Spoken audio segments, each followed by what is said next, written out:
Last relationship. Grave faz tu.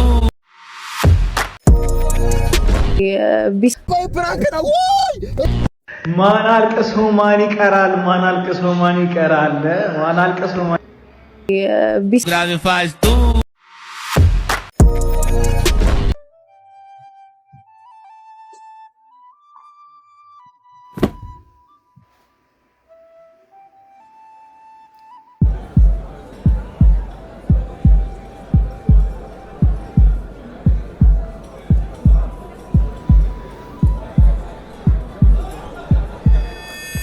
መረጋጋትና ከራስ ጋር መሆን ራሳችንን እናዳምጥ። እውነቴን ነው። ቁጭ ብለን እናዳምጥ። እንዴው ምን እንደሆነ አንዳንድ ጊዜ እንደው ከሰው ተለይቶ ራሱ እንኳን አንድ ቀን ራሱ ቁጭ ማለት ብቻ ነው። ዝም ብሎ ቁጭ ማለት ዝም ብሎ እኮ ነው። ምንም ሳትጸልዩም ቢሆን እውነቴን አንድ አቡነ ዘበሰማያት ጧት አድርሳችሁ ቁጭ ብላችሁ ዝም ብላችሁ አስቡ እስኪ። ቆይ እኔ ማን ነኝ? ስሜ ማን ነው? እኔ ምንድነኝ? ሰው።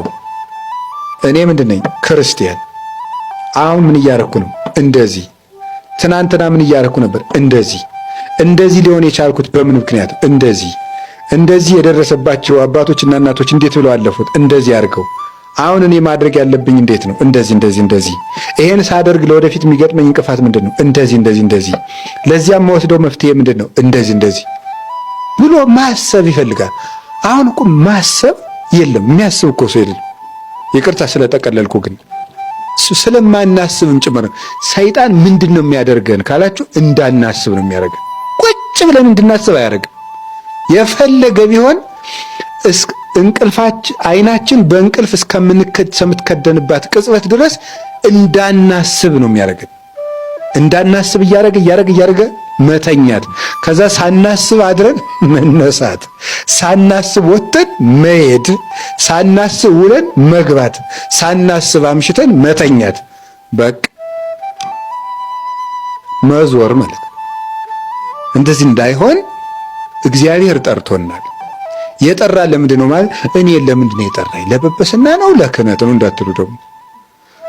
እኔ የጠራን ለምንድን ነው ካላችሁ መንግስቱን ሊያወርሰን ነው የጠራን። የሹመት ዲቁና ጵጵስና ቅስና አይደለም። መንግስቱን ሊያወርሰን ጠርቶናል።